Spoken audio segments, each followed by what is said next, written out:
Good afternoon, everybody. We're going to call to order this Thursday, August the 23rd, 2018 meeting of the Alarm Systems Contractors Board. Ms. Bess, will you please call the roll? Thank you. Scott Cockcroft. Here. Lou Richard. Here. Vivian Hickson. Here. Doug Fraker. Here. Keith Harvey. Here. You have a quorum, Madam Chair. Thank you. Have board members had an opportunity to review the agenda for today's meeting, and if so, a motion to adopt? Motion to adopt. Second. We have a motion by Mr. Fraker and a second by Mr. Cockcroft to adopt today's agenda as presented. All in favor, voice by saying aye. Aye. All opposed? The agenda is adopted. The next item on our agenda are the minutes from the meetings held on April the 19th, 2018, and June the 28th, 2018. I haven't been made aware of any changes to the June minutes, but there are some corrections for the April the 19th meeting. I also understand that changes are probably not going to be forthcoming, but page 130, 131, and 132, all of these have SCNTRY. This pertains to the continuing education company listed as Century, CENTURY.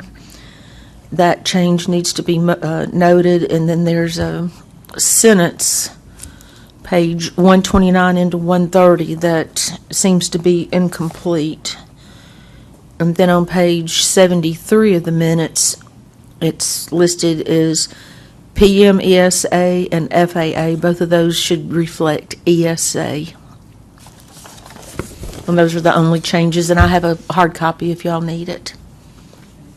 What report was that, the date? It was the April the 19th meeting. Well, we're clear, but we just want it read into today's minutes that there were errors on that transcription. Okay. With that being done, we need a motion to approve the minutes from these two prior meetings with the changes noted. I make a motion to approve the minutes from both meetings with the changes noted. We have a motion by Mr. Cockcroft. Do we have a second? Second. And a second by Mr. Harvey. All in favor, voice by saying aye. Aye. All opposed? The minutes are approved from the two previous meetings. Mr. Huffman? Go ahead. I'm sorry. Can I interrupt just a moment? I'm sorry. We've neglected to introduce our newest board member. Oh, On that's record. true. I'm sorry. Well, that's because Yes, that's because we threw him into the deep end of the pool this morning, and Right.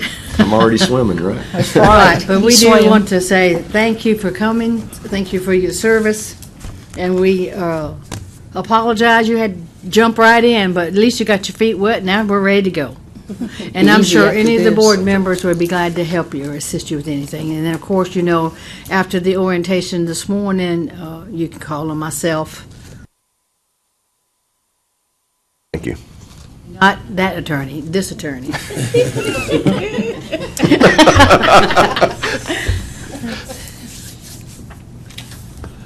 I'm not sure. Now, would you like to rise and shine?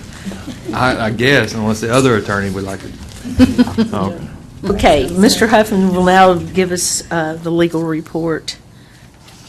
Number one, 2018-033071. Complainant alleges respondent was using the company credit card for unauthorized charges. Respondent was allowed to reimburse the company. Complainant alleges respondent was not showing for work and doing projects for another company when using complainant's company truck and license.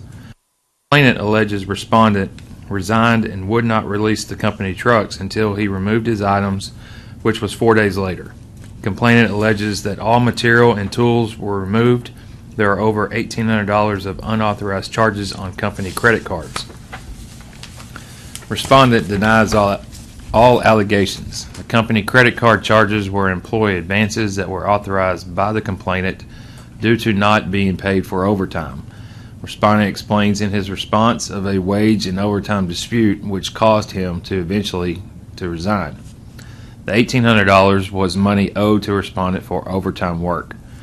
Respondent states that the work trucks never left his driveway and have GPS on them so they could track the location. No tools or materials not owned by respondent were taken. Respondent provided a letter from the storage unit where complainant rented and kept company items and materials. Complainant tried to accuse respondent of taking items out of storage. However, it was determined that he did not take any items not of his own, and there was some confusion as to who had company authorization to the storage unit after respondent resigned. Recommendation is to close. Motion to concur with council and let them know that's a civil matter, not a board matter. Second.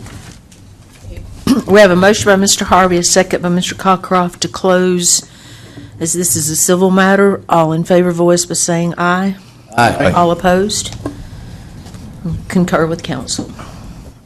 Number 2, 2018-034-101. Complainant is a former QA for respondent and raised some concerns regarding compliance to the respondent. Complainant alleges 1. The new QA was not a full-time employee in a separate division with no direct authority or oversight in the local branch. 2. An alarm tech is registered under another branch's QA license. 3. A sprinkler tech was sent to do fire alarm service at a nursing home. 4. Sales representatives advising and selling alarm devices without a license. 5. Access to customer information is not restricted. And 6. The company's license is not displayed on advertising vehicles and correspondence. Respondent alleges that the former QA was demoted and afterwards caused many issues, such as falsifying time records, mishandling customer service calls, and other compliance issues. Respondent also responded to each allegation. 1. The new QA is a full-time employee and resides in Nashville, where the local branch is located. 2. The alarm tech is properly registered and employed in Nashville, Tennessee branch office. 3. The nursing home requested an emergency call for a siren going off. Due to the lack of information, respondent sent the sprinkler tech. Once there, the sprinkler tech realized it was a fire alarm issue and had the fire alarm tech dispatched. 4. All sales representatives are properly registered or have registration pending because they are recently hired. 5. Customer information is restricted to the local level. The users are designated to the division in which they are assigned. Only assigned users have access to the customer data in that division. 6. Respondent submitted photos showing license numbers displayed on vehicles, letterhead, and advertising. Recommendation is to close.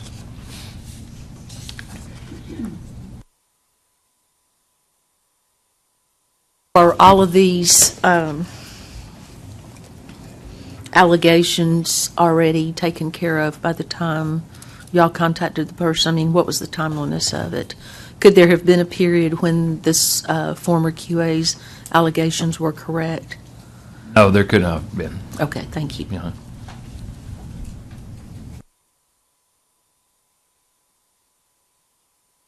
Motion to concur with council. Close. Okay, we have a motion by Mr. Harvey. Do we have a second? Second. And a second by Mr. Richard to concur with our council's recommendation to close this matter. All in favor, voice by saying aye. Aye. All opposed? Motion carries. Number 3, 2018-035-241. Complainant alleges respondent is unlicensed and working a local construction project.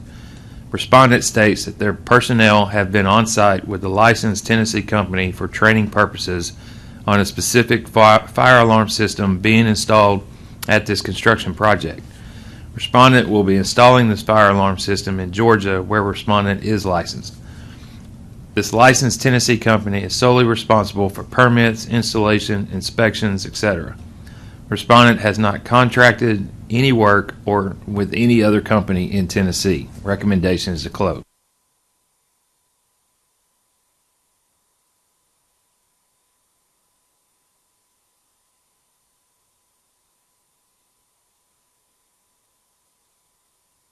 Motion to concur with council. Close it. We have a motion by Mr. Harvey. Do we have a second? Second. And a second by Mr. Breaker to concur with our council's recommendation to close. All in favor, voice by saying aye. Aye. All opposed? Okay, motion carries 4-1 with Mr. Cockcroft opposing. 4, 2018-035-691. Complainant alleges that he hired an employee that thought he was licensed by his former company but determined that he was not licensed. Complainant alleges the former company knowingly and intentionally employed this employee without obtaining his license. Respondent alleges that the old QA was transferring branches and that the new QA was transferring from another company to Respondent. Respondent applied for the transfer on September 25, 2015. However, Respondent alleges the website did not show the new QA until September 26, 2016. Respondent alleges they made numerous inquiries with the department regarding the website. Respondent produced an email dated February 24, 2016 from the department stating there were backlogs of applications due to a new database. However, the department had the application to transfer the QA and acknowledged the new QA. Respondent alleges that they continued to check the website and the new QA was never transferred. On April 5, 2016, the new employee was hired and signed the application, but the respondent alleges that the application had to be put on hold. At this time, the website still did not list the correct QA, therefore the QA could not sign the application. According to employee's resume, he was employed with the respondent for approximately 2 years as a lead service technician. The recommendation is to authorize formal and send a consent order with a civil penalty in the amount of $1,000 for employing unregistered employees in violation of TCA Section 6232-312. Not sure I understand. Was he really not employed, or did the website just say he wasn't employed? The website was not showing the new QA who was to sign the application and send it in. So the new QA felt like because he's not listed as the new QA on the website that he put the application on hold and never sent it in. But the employee was actually a lead service technician and doing jobs for 2 years and Without registration. without the application being sent in.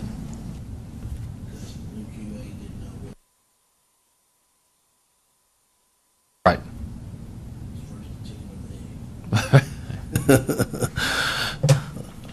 Well, that is a precarious situation, but I don't know that it's illegal for the website to be wrong. He should have gone ahead and signed if he was the QA for the company and his paperwork was sent in. He should have gone on and acted as the QA. Well, and the email from the department acknowledges the new QA. Whether or not it was changed on the website is irrelevant. I mean, they should have sent in the application. They had unlicensed activity or unregistered employee regardless. Correct. Yeah. Do we have verification of this email that they were told there was a backlog, Yes. but it continued on for some time after that? Is that the issue? I'll do that if you want me to, Stuart. I'll explain that. Okay. That was Beth. The emails are back and forth with Beth Bell.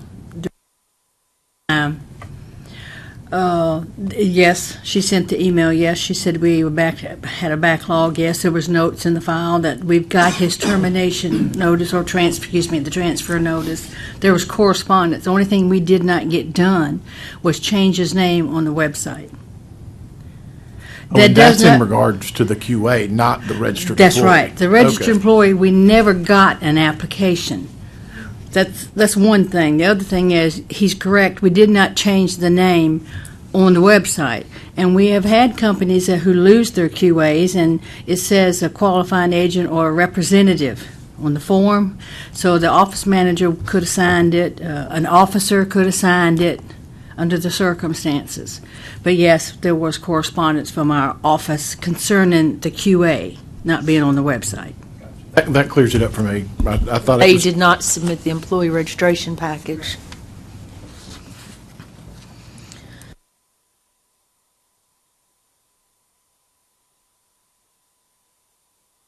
Motion to concur with this penalty. Motion to concur with council. Yes. Okay, we have a motion by Mr. Fraker. Do we have a second to concur with our council's recommendation? second. Second by Mr. Cockcroft. All in favor, voice by saying aye. Aye. All opposed? Motion carries. Number 5, 2018-032-641. Complainant had an alarm system installed by respondent on March 6, 2018. Complainant alleges that she received an alarm signal on April 14, 2018, but the police did not show until 3 hours later. Complainant has a disabled grandson living with her and needs the requirement of emergency assistance. Complainant was told by the police department that when they received a call from a burglar alarm system, the monitoring service calls the non-emergency number and receives a low priority status. Complainant was not told by respondent of this low priority status and requested requested to have the service terminated on May 9, 2018. Respondent refused termination on May 16, 2018. The website states that if the customer is not completely satisfied with the purchase, respondent is willing to give a money-back guarantee. It states for whatever reason the customer is not satisfied within the first 6 months of the contract, respondent will allow a full refund of any installation charges and fees if respondent is unable to resolve the issue, with certain restrictions that may apply. Respondent states that complainant wanted to cancel service because the local police department took too long to respond to an alarm. Complainant's concerns with the police department's prioritization of calls are unrelated to the quality of the installation or equipment, which is a basis for cancellation of the alarm services contract outside of the initial 3-day right of rescission period. Respondent would allow cancellation for unresolved technical or service-related issues, but there were no issues with respect to the security system itself or the monitoring service provided by respondent. However, due to the living situation of complainant, respondent is offering to cancel her service in agreement with no penalty if complainant wants to do so. Recommendation is to close. She was using the burglar alarm system before a medical emergency, correct? Well, the system went off as a burglar alarm, and her main complaint was that the police took too long to get there, and that's because by the ordinance states that this would be a low priority, and she didn't like that the respondent didn't tell her when the system was put in.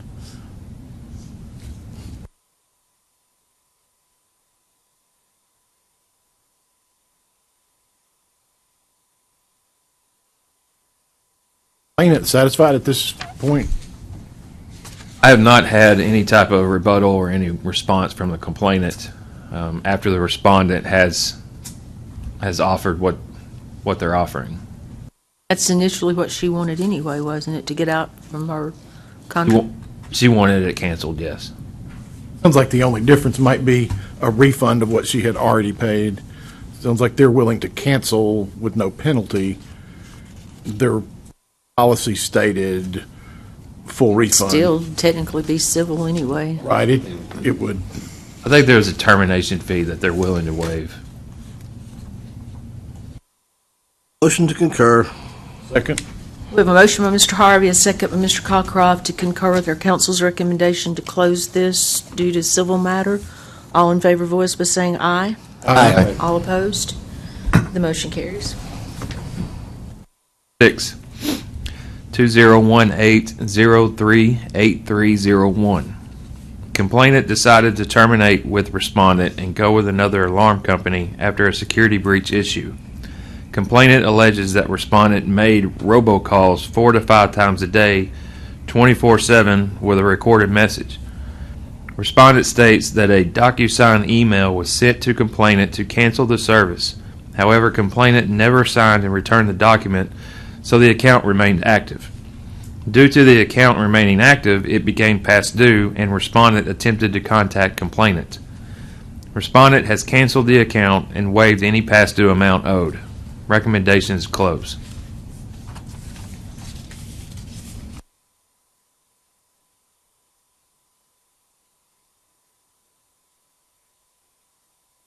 So were the robocalls from the complainant's company regarding the outstanding balance, or was it another issue? The robocalls were for the DocuSign email to have it signed so they could cancel the service, and then of course after it was still active and she hadn't paid, then the calls were your account is past due. So the security, what I'm getting at, the security breach and the robocalls are not related. The security breach is one issue, and the robocalls were over non-payment or the DocuSign. Correct. Okay. Correct. Discussion, or do we have a motion on this?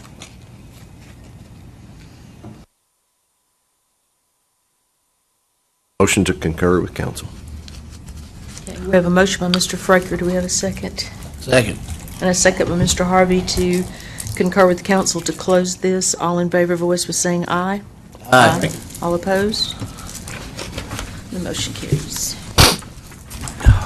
Number 7, 2018-042201.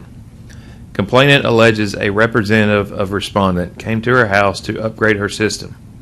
The representative claimed that the current system was old and needed to be replaced. She assumed he was from her current alarm company. However, in the complainant's BBB complaint, she acknowledges a few times that the representative was from another company. Complainant explained that she did not want to incur termination fees or pay for 2 systems per month. Complainant alleges representative said he would take care of it. Complainant alleges she has not been reimbursed for fees and that some of the sensors are not working properly. Respondent states that complainant confirmed the equipment in the pre-installation survey. Complainant also participated in a post-install survey and had no concerns about quality assurance measures and was satisfied with the use and operation of the alarm system. Respondent, in an effort to resolve any issues, is offering to dispatch a tech to ensure all sensors are working, lower the term of the agreement from 60 months to 36 months, assist complainant in the previous alarm company's termination, and reimburse complainant for 2 months for any inconveniences. There has been no rebuttal from complainant. Recommendation is to close.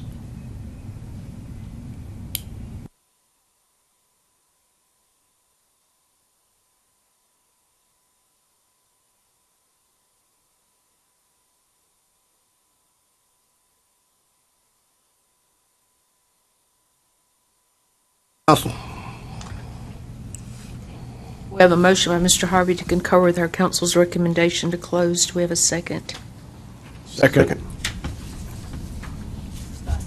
Yeah, I did. I heard, and a second by Mr. Cockcroft. All in favor, voice by saying aye. Aye. All opposed? I'm sorry, I didn't get that in. Keith made the motion, and then Scott seconded it. When y'all do it at the same time, I take whoever's voice I hear first, so. Don't matter. I'm not. And I heard from the right first. Next. Number 8, 2018-043-741. Complainant contracted with respondent to go through their alarm system, reprogram, and monitor. Complainant alleges respondent was unresponsive to alarm issues.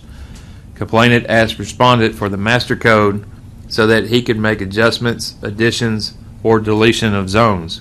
Complainant alleges the respondent refused.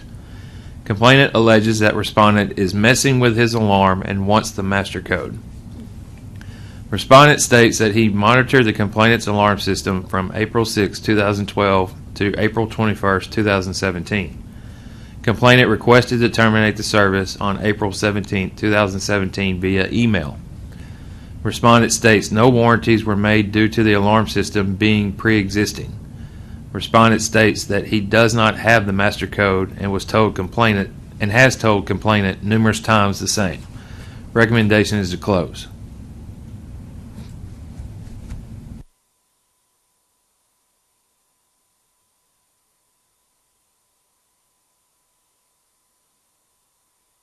I thought the master codes for different systems were the same. For different systems, Change master codes. you can change them. Yeah. And it is a little odd that he wouldn't have it's basically like the programming code. The only issue is someone could do a takeover and use a cell unit that will capture the phone and where you don't get into programming for the panel, and it'll just take and redirect the call to their central station. Otherwise, it would be very odd that he didn't have the code. And you say the complainant is saying master code, but they're probably talking about their programming code, not their main code to turn it off.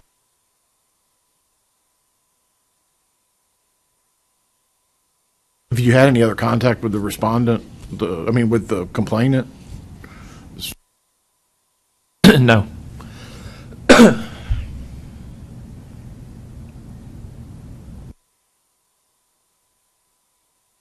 I don't believe there's anything in our current our rules that require them to give that out, and if it wasn't existing.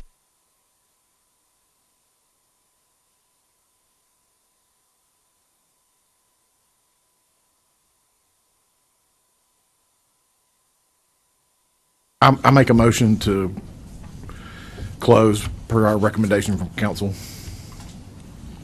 We have a motion by Mr. Cockcroft to concur with council's recommendation to close. Do we have a second? Second. And a second by Mr. Richard. All in favor, voice by saying aye. Aye. All opposed? The motion carries.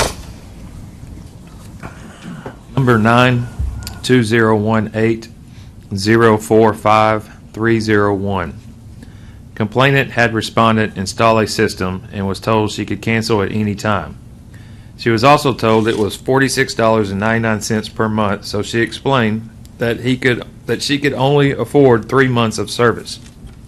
Complainant alleges the installer did not have her sign the contract first and did not show how to use the system. Complainant alleges her credit card was charged several times. Complainant informed respondent to cancel her service and was told that she needed to return the equipment. Complainant alleges respondent continued to charge her for the service after she returned the equipment. Respondent explained that complainant purchased a personal emergency response system that had a GPS button, billed monthly, and could be canceled at any time. Respondent states that complainant did not return the equipment, however, they canceled the service after 3 months. Complainant has no further obligation to respondent, and account was closed. Recommendation to close.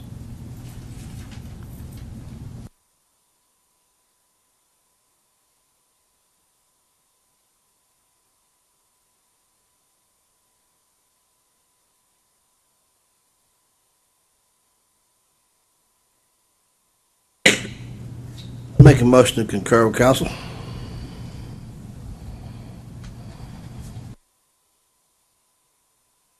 We have a motion by Mr. Harvey to concur with our council's recommendation to close. Do we have a second?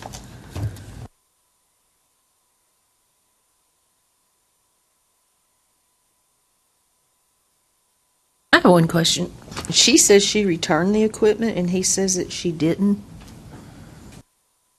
Right, one says that they returned the equipment, and the other person says no, they didn't return the equipment. But I think it has been returned. At the time, it wasn't returned when they canceled. Oh, that's settled anyway. Correct.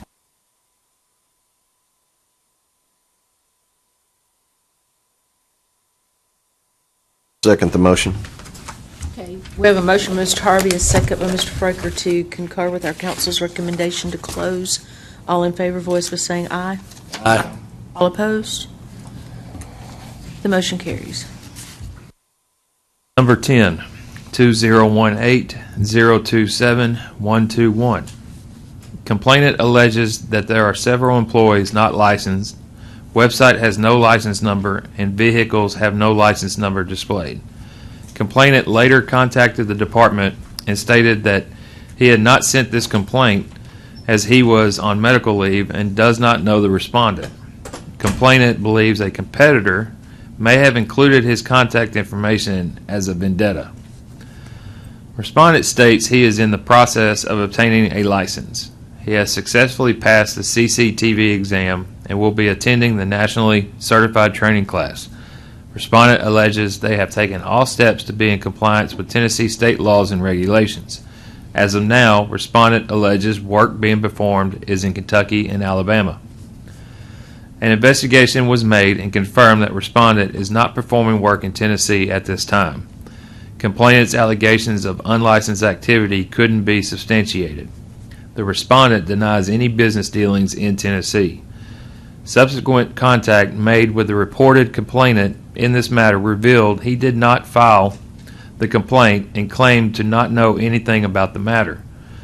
Subsequently, the complainant wasn't able to provide any additional supporting information evidencing the respondent's business activities in this state. Recommendation is to close.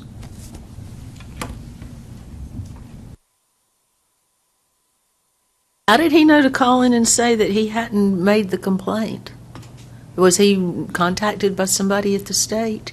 Or, I mean, how did he know he was brought into this? He was contacted by the state, and then of course when the response was given, it was sent to this person's email and business. And whenever the complaint was actually submitted, it wasn't from that person. They believe that somebody else made the complaint and put his information. I'm clear on that. I was just wondering how he knew to even contact the state and say, hey, it wasn't me, somebody else has done it. But, how did he know that a complaint had been filed using his name or information? The department would contact that person and say, we received your complaint, and then here's a response. And so there are contact measures. Okay. Okay, do we have a motion in this matter? Motion to concur with council. Second. Okay, we have a motion by Mr. Fraker and a second Mr. Cockcroft to concur with our council's recommendation to close. All in favor, voice by saying aye. Aye. All opposed? The motion carries. Number 11, 2018-042291.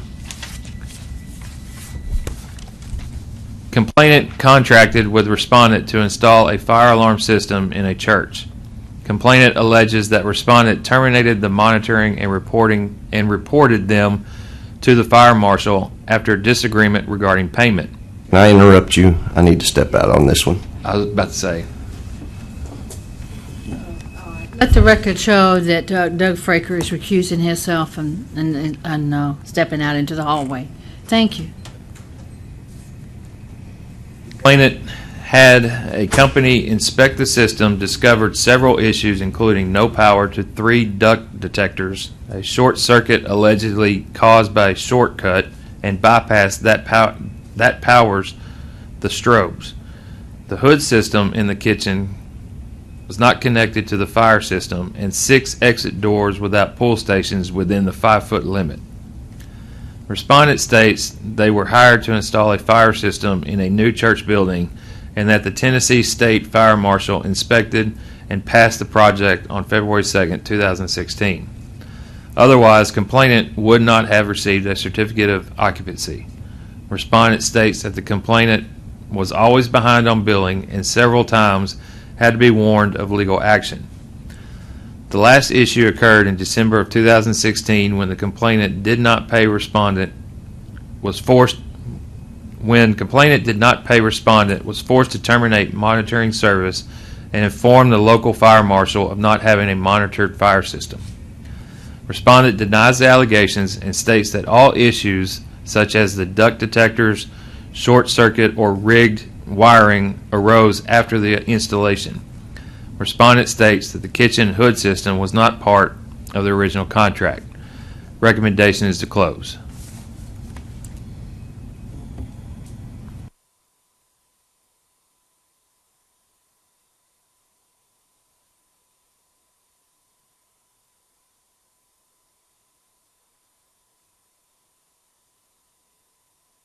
Sounds like there's two issues to the complaint. I'm trying to figure out what they're actually complaining about. Are they complaining that they got turned into the fire marshal? Or are they complaining about the system? They were upset because they believed that the respondent called the fire marshal as a vendetta because they weren't paying. That's not true, because that's a requirement. It's a requirement, but they took it as I an can see issue. how someone could take that, but it's definitely the alarm contractor's responsibility to inform the fire marshal. They could get in trouble if they ceased monitoring and didn't inform the fire marshal. Right. And the other issue is just they believe that there was some issue when they had it inspected for the new company coming in, that there were some issues involved, and they blame the respondent. But the respondent saying that all that stuff must have happened after we installed, because they wouldn't have received a certificate of occupancy with these issues.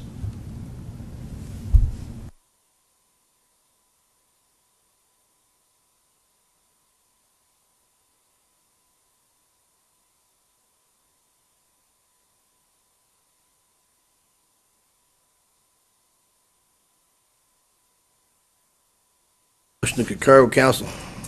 Second. Okay, we have a motion by Mr. Harvey, a second by Mr. Cockcroft to concur with their council's recommendation to close. All in favor, voice by saying aye. Aye. All opposed? The motion carries.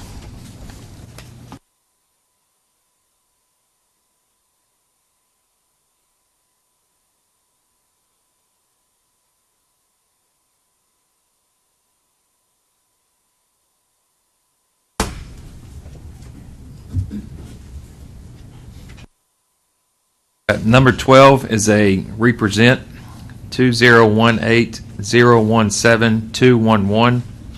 Complainant alleges that respondent came to their house and stated he was with their current security company looking to offer an upgrade due to recent connectivity issues. Complainant refused the offer but took a business card. The respondent's business card shows he was with a different security systems company selling systems of another company than the one complainant owns. The recommendation at that time was to issue a $500 civil penalty for violation of Tennessee Rules and Regulations 0090-06-.02 door-to-door solicitation and Tennessee Rules and Regs 0090-06-.03 standards of conduct and ethics. Board decision at the time was concur. Update: respondent never received the complaint. Respondent states that they have no record of the employee interacting with the complainant. The employee has been previously terminated by respondent, stressed that there are processes and quality assurance measures that must be followed by the sales representatives to stay in compliance. Respondent provided a disclaimer form that is signed by the potential customer, acknowledging that they are signing a new installation and monitoring agreement and will no longer be a part of their previous alarm company. Respondent stated that due to there being no record of the complainant, they cannot provide this form for the alleged encounter with the former employee. Further, respondent believes that since they have never received a complaint of this type of violation is due to their quality assurance measures in place. New recommendation is to close. Do we send the notices out certified, or is there any proof that they did get it? It is sent out certified. The complaint, is the complaint sent out certified? It is. However, I believe this one, there may have been an address issue So I contacted them through email to make sure that they had it, and then they So was the original certification complaint sent out, was it ever returned? Or is not being deliverable because of a bad address?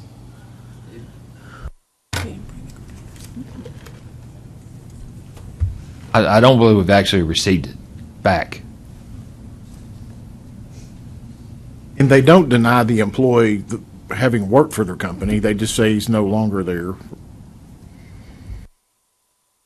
Substantiate some of the claim, the fact that, And the fact he had the employee's business card. right, The employee did work for the respondent, but he was terminated, I believe, for other issues, but they don't have any record of their employee meeting the complainant. they probably wouldn't if they went to the door, knocked on the door, gave his spiel, and gave him a card. There probably wouldn't be any record of that. But the complainant, the complainant's position wouldn't change any from them not receiving the note or the fact that the employee doesn't work there anymore.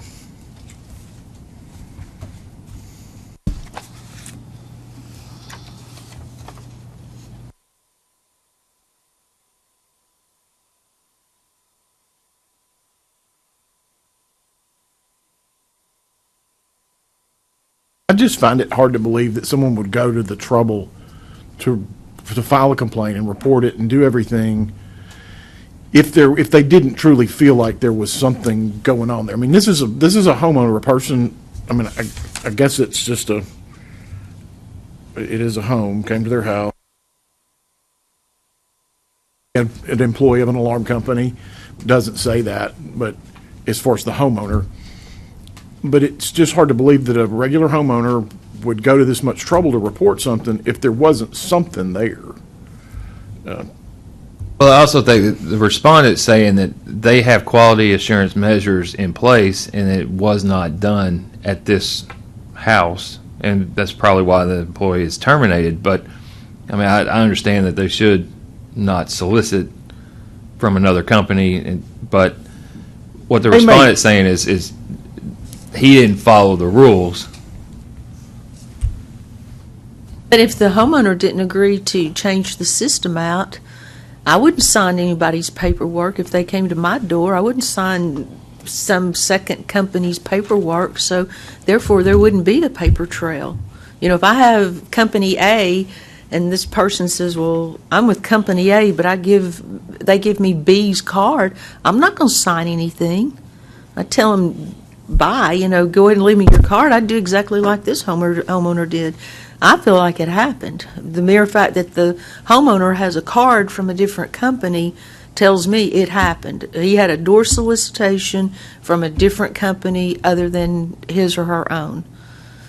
I also like to point out the fact that the complainant did say that they had a video of it, and I did request a video, but I never heard back from the complainant. Like mine, after 30 days, it's gone too. So, depending on how long it took the state to get the complaint and request the video, I couldn't get it either after 30 days.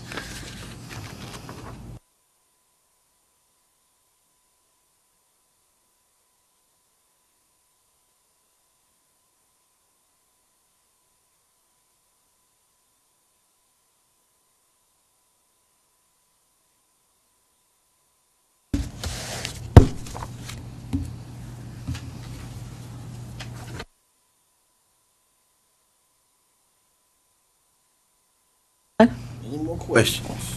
No, we're waiting on a motion from somebody. There's I would also recommend maybe a letter of warning.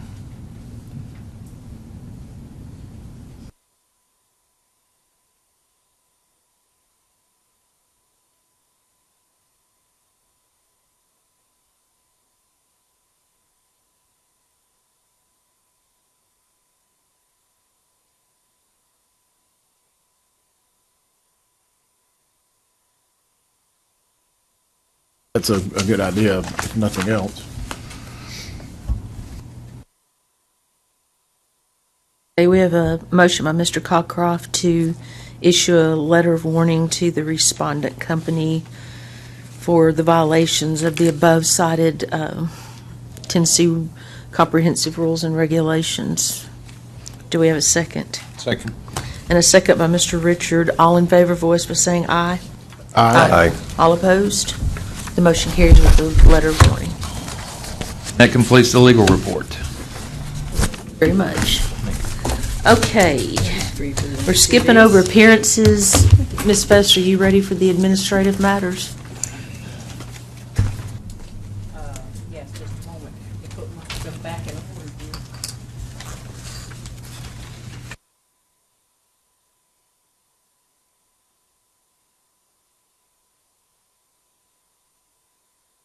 All right, we'll go ahead and do the monthly report if you'd like. We have June the 20th,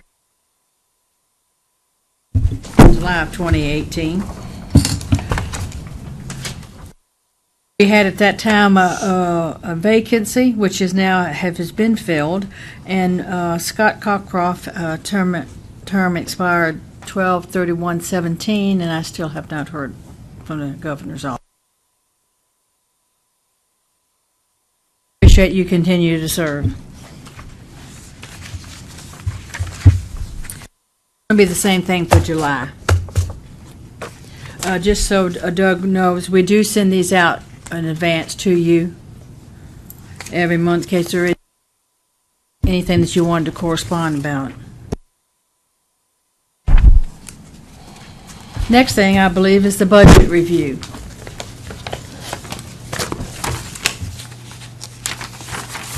This budget is going to take you all the way through the end of the year, your June.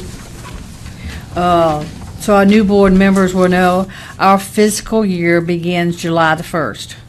So we end June the 30th for the year. So this budget carries all the way through July through June.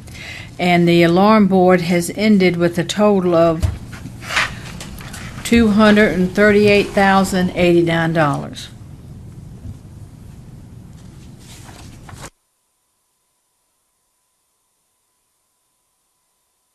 If we do operate in the red, we would be, for your new board members, we would be subject to a sunset problem with this particular board. If there's not any questions there, we'll just move right on to legislative updates. We don't have any. Which we don't have any. Well, it's on the agenda, so I need to read it.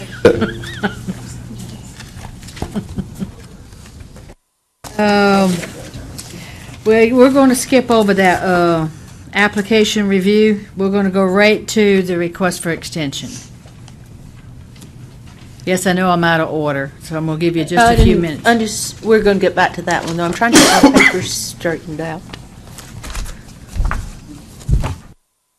So we're going to come back to... Yes, we may even exhibit do A. that tomorrow. Let's see how I can get Okay. through this. But I wanted to get the extension. This is a little odd, this one. So if you would find your papers for the request for extension, it is from Beacon Technologies.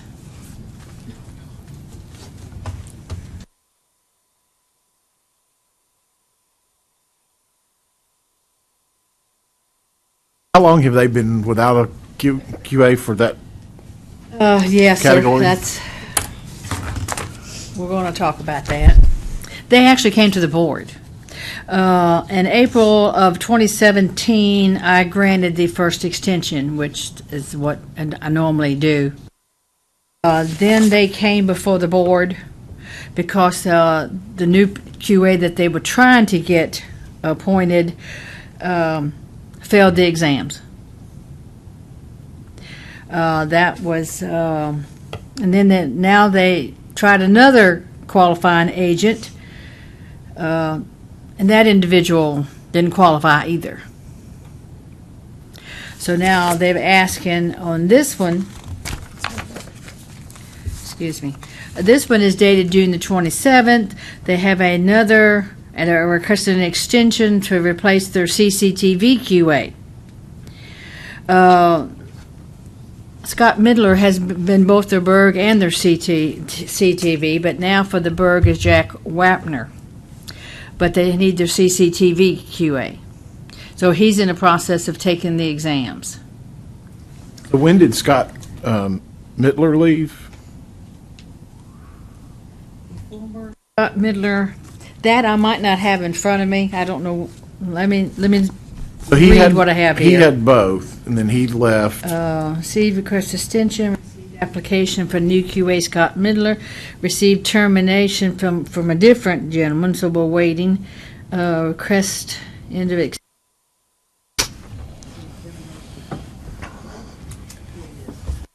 Scott Midler, he's the one who attended the alarm meeting on 4/20/17 to plead his case for the prometric exams and did not get approved, so he had to take the PI exams.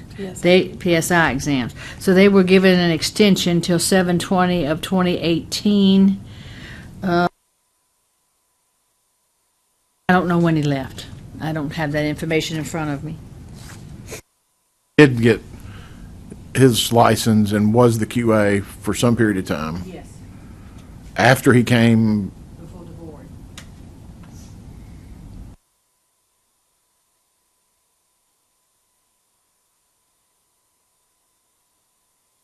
sounds like they haven't been without a, They've had different QAs for, you have to have Right. a QA in every classification or one person in all four classifications. They have had a QA, but they don't have one now in CCTV. This is the one they're trying to replace. So is the gentleman who didn't pass, or the person that didn't pass it on the the June 22nd, are they scheduled to take it again in the near future? Scheduled? According to this, it's August the 15th, which was already passed, of 18, so I don't have any test results yet.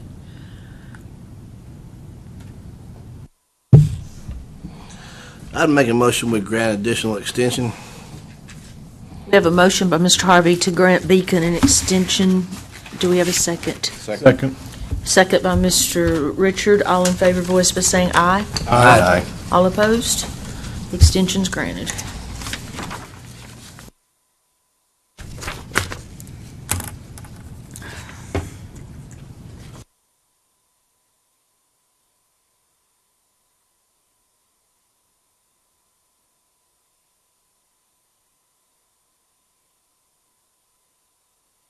All right, if you would, I would like to jump down to the education report. I believe it was decided that the last meeting, that we're going to just stick to one board member and do all the ones that were assigned to that individual. Is that the way I do that conversation? That's not exactly the way it was working, but we will do that for you. We're going to talk to Keith Harvey first. Well, if I'm being perfectly honest with you, I was prepared to review this tonight, so we're at the board meeting tomorrow. Well, I don't see where there's a problem. We could present that tomorrow. Put it off till tomorrow. Yeah, okay, is anybody else? First of all, the reason I'm asking, any? Mr. Fraker is not going to be able to attend the board meeting tomorrow, so we do need to go over his courses. He didn't have, just told me he didn't have any. I looked over, Oh, you did? well, I didn't, That's a what whole we lot of explanations that don't happen. Simply stated, you review the courses, and if you agree with what they're requesting for continuing education, you say that you're okay with what they're requesting for Gotcha. either Okay. that or certification. Because I didn't know that it wasn't just one that went out to all of us to look No. at. No, So- no. You're Okay. basically determining, do you think it fits the time they're asking for? I mean, if it's a 1-hour class, but they're asking for 8 hours, or, I think it's reasonable amount of CEU or. Right, and okay. if it's training on how to Certification. fix a refrigerator versus how to work on an right. alarm. or- Okay, I did review the DAWA. I'll try to okay. help you just a little bit here, Doug. Sure. I'll have to spell this out.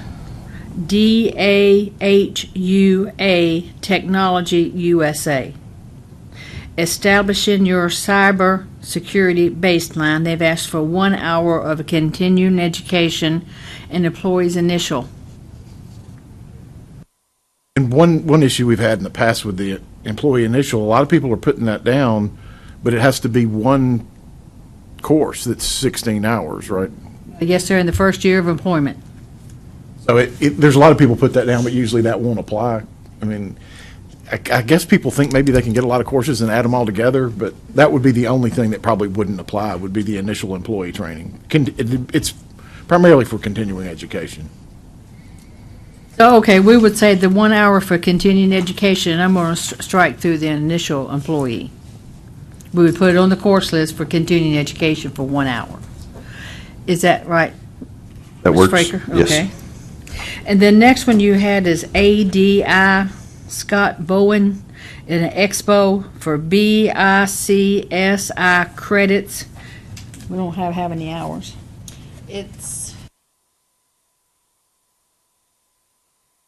It was very vague, what I remember looking at it, and It's an expo that's going to happen in September. let me pull it up right quick.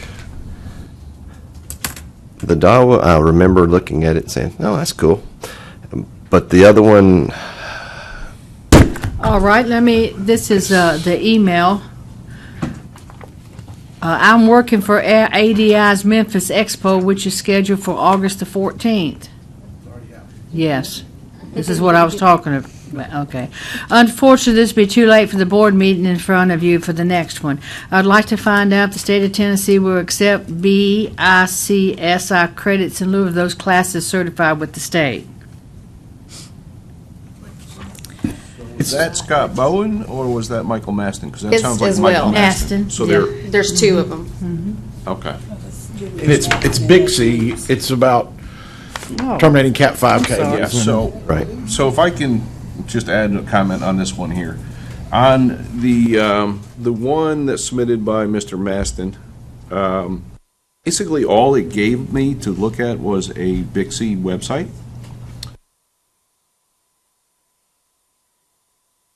Brought me a menu of courses. No time, really no specifics. So, as far as I'm concerned, as far as the Maston, I'm not going to approve that one until we.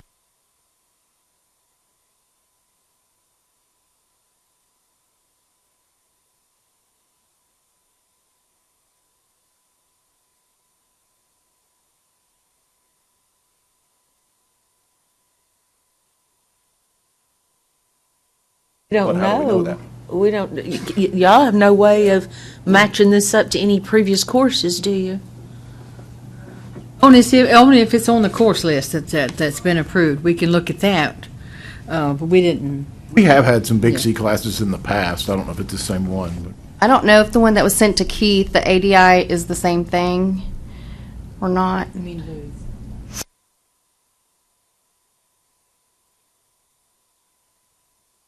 The one I have says a Bowen PDF, and I mean, there's nothing here, really.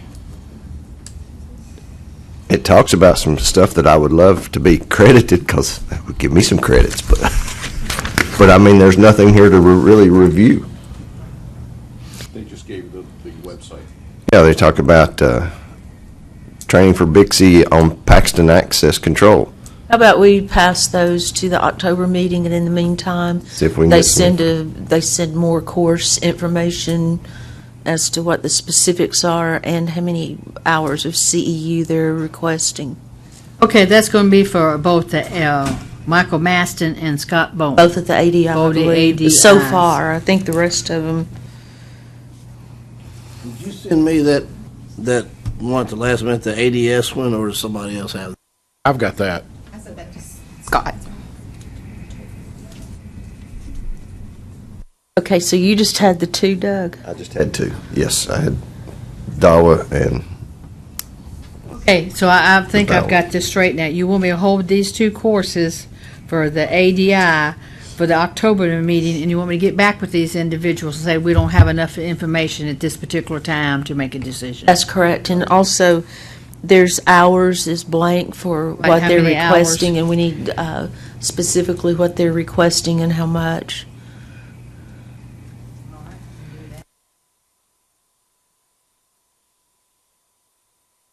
Okay, Doug, I believe that was both of yours. Scott, are you ready to discuss yours? Sure. All right. The ADS security, back to basics, it is primarily for fire inspection personnel, fire department, but they're also going to have some of their alarm people at it, it sounds like. But it has a lot of good information about fire alarms and related equipment. It seems fine for what they've requested got it down. Keith, could you tell us how many hours this would be? Because we didn't even know how many hours. 8-hour course. It's got like a core number of 7 on it. I didn't know if that was what it's submitted on the fire department's form, but it's got a core credit of 7, so I assume that's what. 7 hours? Would that be acceptable for the alarm board as well? And it's for individual credit, not CEU, correct?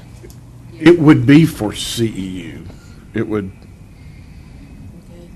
not be for, because here again, it's not a 16-hour course, so it wouldn't be for initial employee training.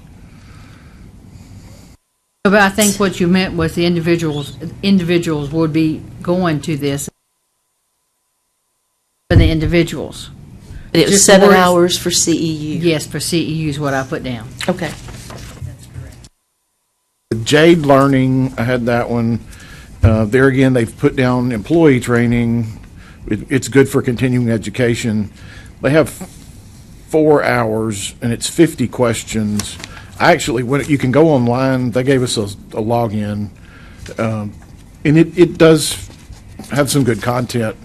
I don't know that it's 4 hours, but but going by their calculations, they have a certain number of minutes and questions. I think you're mostly just taking a test as you go, but they have it down for longer than that. I think we've approved it before. I mean, I'm fine with the 4 hours. I think that might be straight. You're okay with the 4 hours? Okay. The Alibi or that one, this is actually a multiple day seminar that covers a lot of different stuff. I really think it should have been submitted as individual classes, because how are we going to know that someone was at every one of these events for 3 days? I'm concerned because they list separate classes, and they did include a PowerPoint, which I didn't print that. I just printed the overview, and if y'all want to look at that, you can. This is the outline for the days. I mean, some of it is like a working lunch and visiting their office and stuff like that. I mean, there is some good content in there, but I don't think it's 20 hours worth. And I don't know how, are they going to make somebody sign in for every class, and you've got to see all these different sign-ins to validate them? I don't know. I know whenever I go to my class, I have my ID, and I have to sign in and out, and then I get credit for it's a 3-day course. We'll break it up. I think that one should be broken up. That one might be something we should, well, and that's something that's already happened as well. I don't know if they're wanting to go back on, or if they're wanting that for future classes. And it's for CCTV. Yes. But we don't differentiate on continuing education. We haven't been. So when you say break it into segments, do y'all understand what he's saying on that?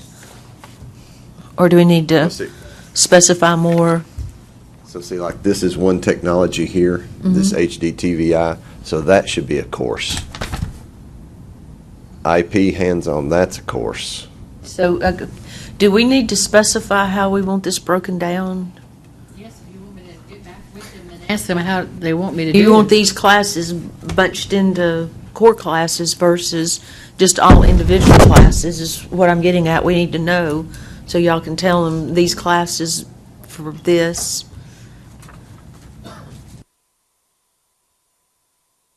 Okay, they couldn't break it down by hour?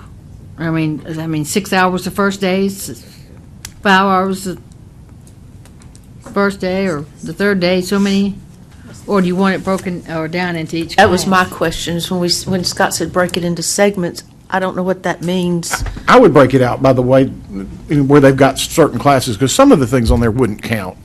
A working lunch, I don't think counts as training. and a visit to the manufacturing facility, or some of those sorts of things. But there are specific classes that might have been for a 1 or 2 hour period that they should be listed individually as a class.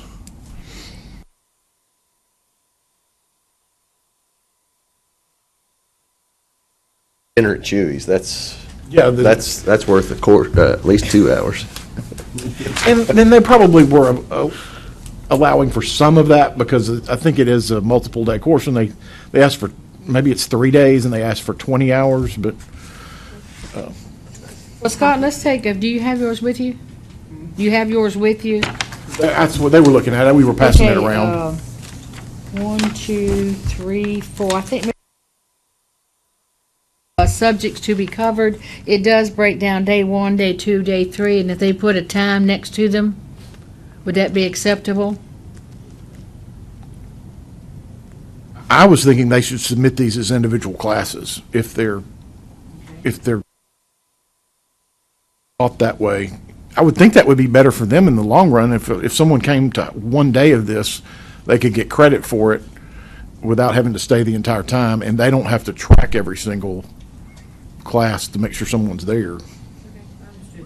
Ask them to submit as, I'll go to this page here, where they've got day 1, day 2, day 3, and ask them to submit individual classes under these titles. Give me the time.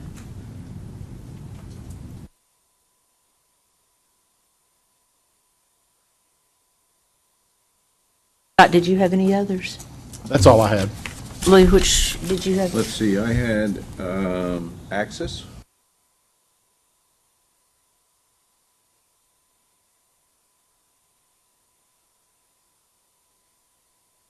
Got another one that needs to be changed to continuing ed instead of, Yes, anything that's got initial employer, I was going to take off, because Scott made that point. So it's actually this. it's 1 hour of CEU. CEU credits, yes. Okay. Lou, could you speak into the mic, please? Oh, I'm You sorry. have a soft So voice. Access is approved as submitted. And then I had Honeywell, which that course looked fine. The only thing that it lacked was their certificate of completion. We just need to have them submit that. Aston, I had the other one, we talked about that already.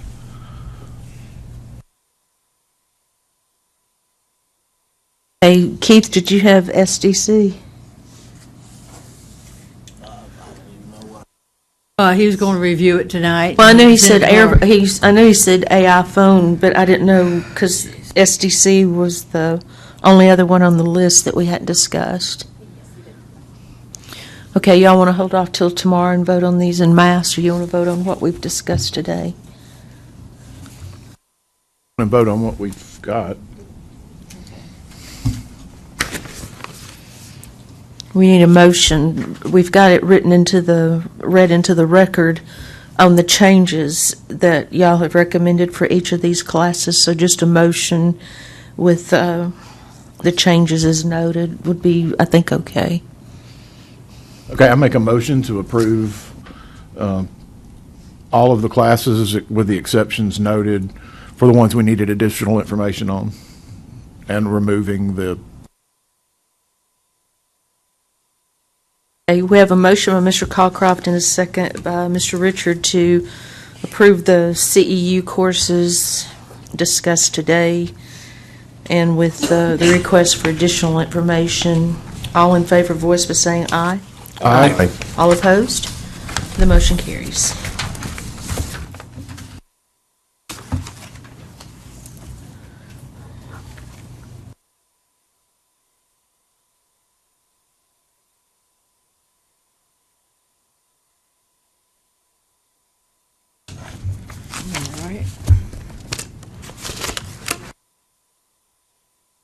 We have an application review on the agenda.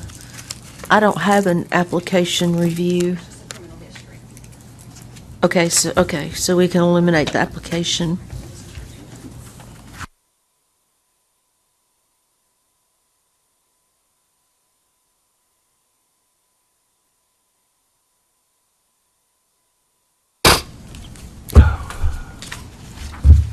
This one is going to be just a little different. We Sorry. use it normal.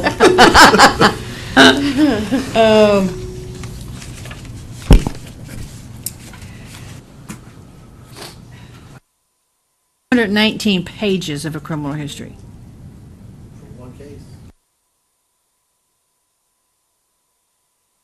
Which work would say, this a book. Yeah. I thought I had my notes, but now see I don't have my notes. Okay. This gentleman. It was 300. Okay.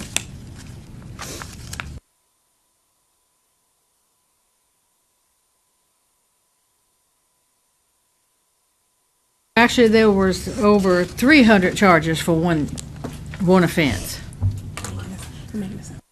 I know. They probably had That- 300 okay. victims based on what I've read in the letter. that was Yes, in. it was, had to do with the internet. From what I understand, An eBay they were store. selling a product over the internet, and everybody who bought it is the ones who came in and said, the gentleman is on 30 years probation.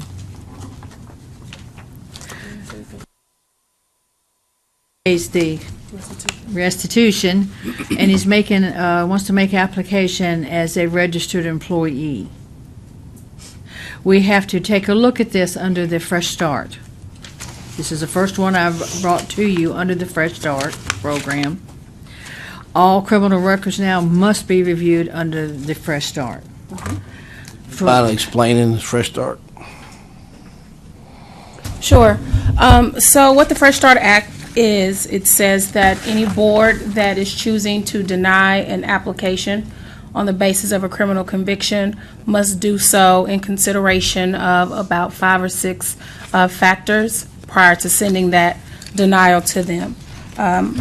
So when you're considering whether or not to deny an application, you have to consider the nature and seriousness of the crime for which the individual was convicted, the length of time since the commission of the crime, the relationship between the nature of the crime and the purposes of regulating. So he wants to be a registered employee, so the conviction and his registration as a registered employee. The relationship between the crime and the ability, capacity, and fitness required to perform the duties and discharge the responsibilities of the occupation, profession, business, or trade. Any evidence of rehabilitation or treatment undertaken by the individual that might mitigate against the relationship of crime to the occupation, and any applicable federal laws regarding an individual's participation in the occupation, profession, business, or trade. So in short, the legislature would like for you to consider what that conviction is, how it relates to the profession that that person is trying to enter, and any rehabilitation, the length of time since the crime was committed, before you deny it just based on that conviction. Always kind of done that, really.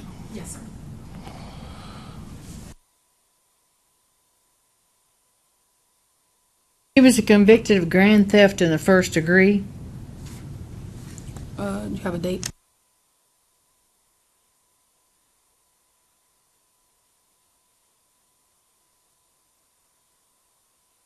Oh, you do have his letter of explanation if you want to take a moment to read it. I ask, is this the guy that we've talked to before about this same type of thing? No. Okay.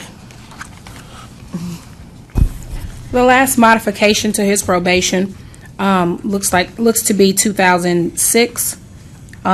So even at that point, we're talking 12 years ago that they even looked at his conviction. So that's something that you need to consider as well. As Cody said, the crime that he was convicted of was grand theft.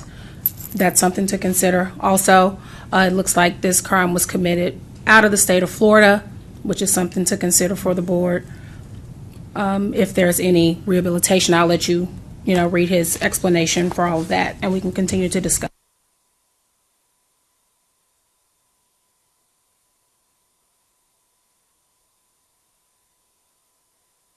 So my understanding is he was charged with embezzling, right? Yes. Because the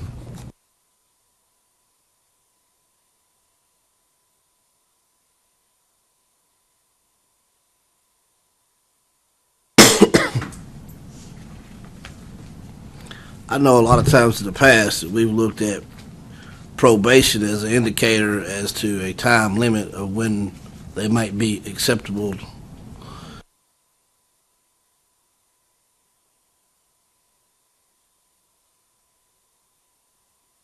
Yes, sir, and the point he was trying to make is he has to pay the restitution, therefore he has to work. Problem, but And he wants to work as a technician, or installation, As a registered employee. working for a company. He's not Yes. trying to get his own company or be a QA or anything. Are there any other, is there anything else on his record? Or is this, Oh, that was the only thing that was on there. it's a lot of charges, but it's all related to It's the all, business? yes, sir, it's all to one offense, but all the people who purchased whatever he was selling came back and For filed. individual victims. Yes. What kind of value, what did he sell and not provide, or? $8,000.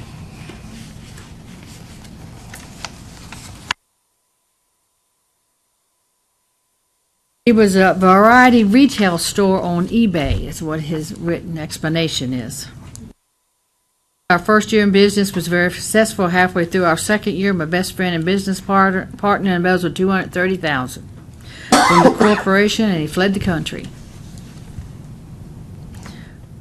Put a damper on the business which would not allow the company to purchase inventory or refund monies to the customers pending product. I did see that. I was just trying to kind of get a grasp of, was he selling a whole bunch of $5 items that the people didn't get, or were they selling $1,000 items? I don't they know, didn't he get? didn't say, and it doesn't say in the report. And where did you see the amount? Way back here in the back, it's what his total restitution is $428,000. Which is way more than what he says his business partner embezzled. Oh, that's $428. Oh, my bad. That's how much he has to pay every month, isn't it? Yeah. That's how much he has to make payments. I wish you would misread that on my salary. Right? Have that completely paid off in 5 years. If he gets- granted his license. Uh-huh. So the court has told him Where how has he much. been working previous to this? He's got a email address with that company in He Nashville. lives in Tennessee, he can draw that on unemployment. So has he been working with them in some capacity? I don't know the answer to that. He could be working currently if he's applied and That's what I'm saying. He must be working with them already if you look at his listed email address and the company name.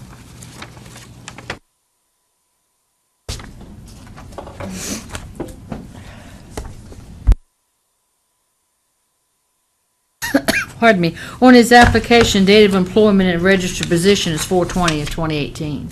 So he is working with the company.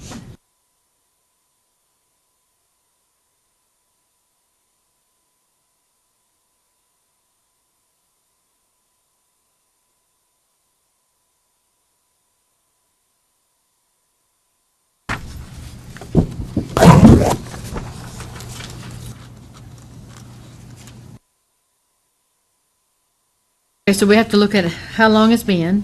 It's been since, what, 2003, it looks like, 2003. is when he was put on probation. 2006, I believe. Isn't it? No, 2003.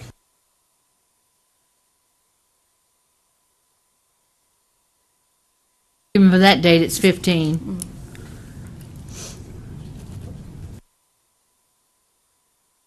By the one on the court order for the restitution.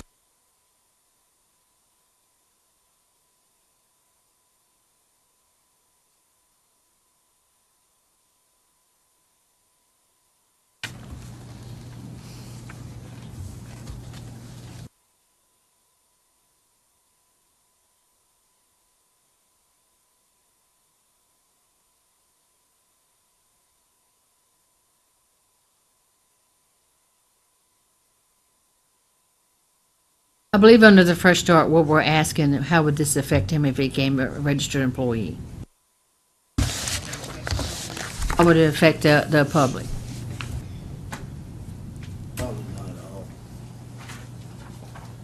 Probably banned from eBay now. Is this essentially, would that crime create an issue for him getting a license in the industry? Should it stop him from entering the industry? I would say that what would apply would be the nature of the crime would. I mean, embezzlement or taking someone's money that's not yours would apply to the job when you're putting an alarm in someone's house. Somebody can be left there alone. I think that applies. That's not to say that the length of time has been a long time. I do think the position applies because he's a technician working in someone's house. So I think nature and position apply. I don't know necessarily what rehabilitation, and I think it definitely applies. And then it's like we've still got to decide, are we willing to overlook that at this point? But I think it. Does his file show any rehabilitation efforts on his part? It didn't say. We don't know from 2003 till now. The only thing about it is he's on probation, so we're keeping a good eye on him.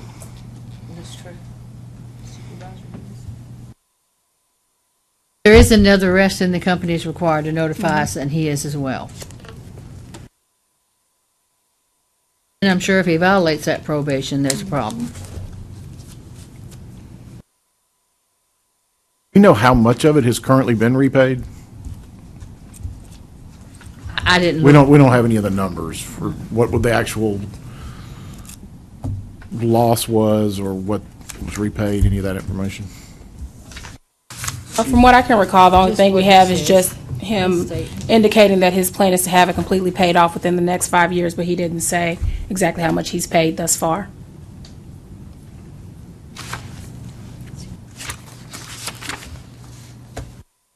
I would assume he's staying current on his payments. Otherwise, those people he owes money to would be filing a complaint. I believe paying the restitution is part of his probation, so failure to make those payments would be a violation of that probation.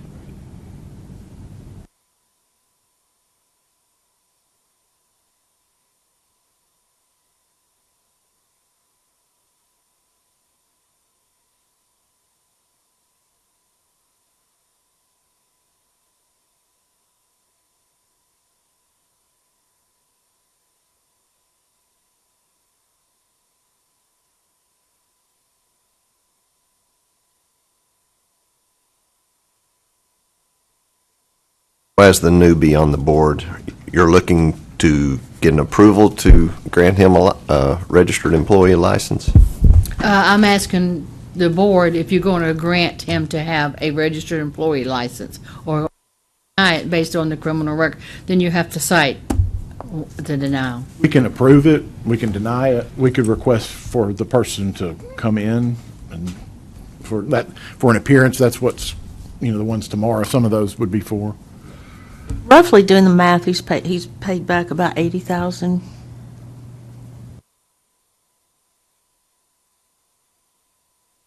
Years, and then add 4 more onto it.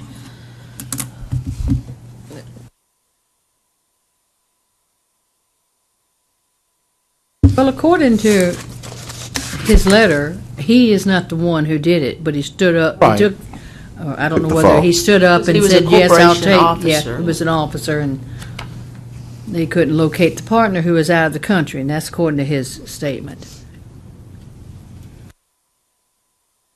I would like to take everyone's word, but the only, I'm still a little doubtful.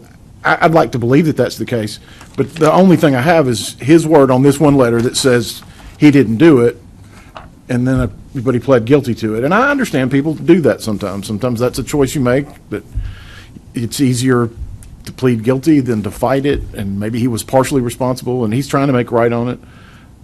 I'm not opposed necessarily to approving him. I just don't feel like there's a lot of information right there. Why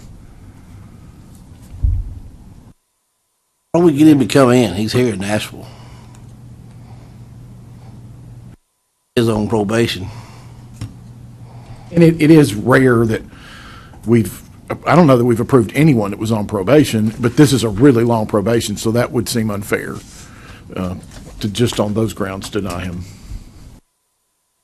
I think it's a good idea. Just let him come in and talk to the board, explain what happened. We're not saying we're not going to approve it or that we are. You know, we don't know what he's done for the last 15 years, you know, what type of work he's done, any type of rehabilitation or anything like that. I mean, if he's here in Nashville, it's not going to be an Okay, coming from Utah or somewhere. Typically, when we're asking them to come in, we're inclined to approve them. We haven't said flat out no. need more information. Okay, we can extend an invitation to Invite him him to to the come to the October. October meeting. Make a motion that we do so. Second. We have a motion by Mr. Harvey and a second by Mr. Cockcroft to invite this gentleman to our October meeting for a meet and greet. All in favor, voice by saying aye. Aye. All opposed? The motion carries. What else we got today?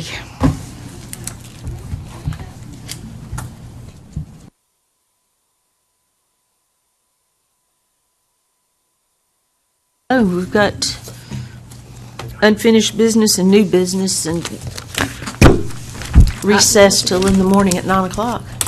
I don't have any unfinished business, and I do not have any new business, Madam Chair. Be in recess until 9 a.m. in the morning. Thank you. Safe travels. Well, okay, Keith's